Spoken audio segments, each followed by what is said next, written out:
அரசியல்ல ஜெயிக்கணும்னா பலமான முதல் சக்தியா முதன்மை சக்தியா இருக்கணும். அதுக்கு நல்ல கொள்கைகள் தேவை. ஏன்னா கொள்கைகள் தான் அரசியலுக்கான ஸ்ட்ரென்த், டிசிப்ளின் எல்லாமே. அப்படியான அரசியல் பயணத்துக்கு நாம யாரை துணையாவும் வழிகாட்டியாவும் எடுத்துக்கணுங்கிறதுல ஒரு நல்ல தெளிவும் புரிதலும் இருக்கணும். அந்த தெளிவோட புரிதலோட நாம தேர்ந்தெடுத்த நமது கொள்கை தலைவர்கள் தான் பகுத்தறிவு பகலவன் தந்தை பெரியார், பச்சை தமிழன் பெருந்தலைவர் காமராஜர், அண்ணல் அம்பேத்கர், ராணி வேலு நாச்சியார், மக்கள் சேவகர் அஞ்சலை அம்மாள். இவங்க 5 பேரும் எப்படி நம்ம கொள்கை தலைவர்களாக ஆனாங்க, எந்த அடிப்படையில் ஆனாங்க? ஃபர்ஸ்ட், தந்தை பெரியார். பெரியார்னாலே கடவுள் மறுப்பு கொள்கை மட்டும்தான் ஒரு சிலர் இங்க அப்படி ஒரு பிம்பத்தை கட்டமைச்சிட்டாங்க. நாங்க யாரோட கடவுள் நம்பிக்கையும் எப்பவும் உதாசனப்படுத்தவே மாட்டோம். அதே சமயத்துல எங்களுக்கும் கடவுள் நம்பிக்கை உண்டுங்கிறதையும் தெளிவா இப்பவே அறிவிக்கிறோம். சர்வ மத பாதுகாப்புக்கும் சமய நம்பிக்கைகளுக்கும் அரணா இருக்கிறது தான் எங்களோட சமரசமற்ற அடிப்படையான ஆழமான நிலைப்பாடு. பெண் விடுதலை, பெண் கல்வி, பெண்கள் முன்னேற்றம், சமுதாய சீர்திருத்தம், சமூக நீதி போன்ற கொள்கைகளை முன்னெடுத்து சென்ற காரணத்துக்காகவே தந்தை பெரியார் எங்களோட அரசியல் வழிகாட்டி மற்றும் கொள்கை தலைவராக ஏற்க முடிவு செஞ்சோம். எங்களோட அடுத்த கொள்கை தலைவர் பெருந்தலைவர் காமராஜர். கல்விக்காகவும் தொழில் வளர்ச்சிக்காகவும் அந்த காலத்திலேயே யோசிச்ச உத்தமர் காமராஜர். மதச்சார்பின்மையை இந்த மண்ணில் ஆழமா விதைச்சதுல அவருக்கும் பெரிய பங்கு உண்டு.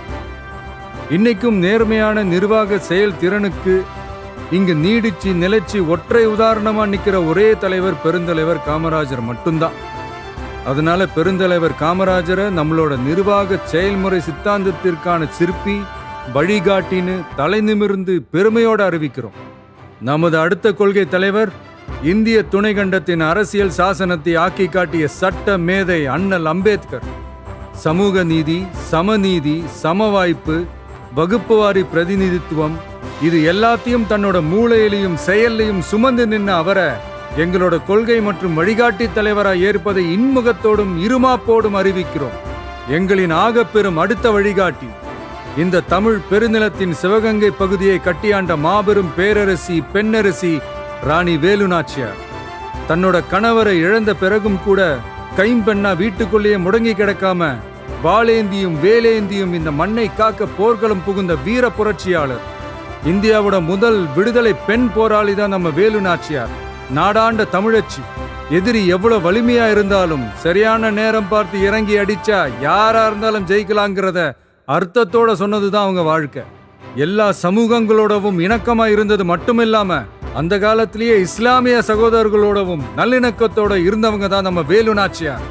முன்னேற துடிக்கிற சமூகத்துல பிறந்து இந்த மண்ணில் இருக்கிற ஒட்டுமொத்த சமுதாய முன்னேற்றத்திற்கும் சித்தமா இருந்து உழைச்ச உன்னதமான போராளியான கடலூர் மாவட்டத்தைச் சேர்ந்த அஞ்சலை அம்மாளை தான் நம்முடைய இன்னொரு வழிகாட்டியா நாம தேர்ந்தெடுத்திருக்கிறோம். நிறை மாத கர்ப்பிணியா இருந்தப்பவே கொஞ்சம் கூட யோசிக்காமலும் பயமில்லாமலும் போராட்டத்துல கலந்துகிட்டு கைதானவங்க, பரோல்ல வெளிவந்து குழந்தை பெத்துக்கிட்டு அதுக்கு அப்புறமும் கை குழந்தையோட கெத்தா சிரிச்சுக்கிட்டே மீண்டும் சிறைக்கு போன ஒரு சூப்பர் லேடி தான், லேடி சூப்பர் ஸ்டார் தான் நம்ம அஞ்சலை அம்மாள். சட்டமன்ற உறுப்பினராகவும் இருந்தவங்க. மகாத்மா காந்தி, மகாகவி பாரதி, பெரியார்னு எல்லா பெரியவங்களாலையும் பாராட்டப்பட்ட நம்ம தமிழகத்தோட களங்கமற்ற குலவிளக்கு தான் அஞ்சலை அம்மாள். இதுவரைக்கும் பெண்களை கொள்கை தலைவர்களா வழிகாட்டியா எந்த அரசியல் இயக்கமும் அறிவிச்சதில்லை. முதல் முறையா அதுல முத்திரை பதிக்கிறது நம்மளோட தமிழக வெற்றி கழகம் தான்றத பெருமையோடவும் கர்வத்தோடவும் சொல்றோம். சிறப்பு மிக்க இந்த 5 தலைவர்களையும் கொள்கை தலைவர்கள் மற்றும் வழிகாட்டிகளாக ஏற்று களமிறங்கும் தமிழக வெற்றி கழகம் தமிழக அரசியலின் வெற்றி உலகமாகவும் மாறுவதையே தன் சித்தமாகவும் சித்தாந்தமாகவும் கொண்டு களமாட உறுதியேற்கிறது. எப்போதும் கொள்கை வழியில் சமரசம் இல்லாமல் நின்று தமிழ்நாட்டின் வெற்றிக்காக புதியதோர் விதியொன்றை புதுமையாய் நாம் செய்வோம். வெற்றி நிச்சயம்.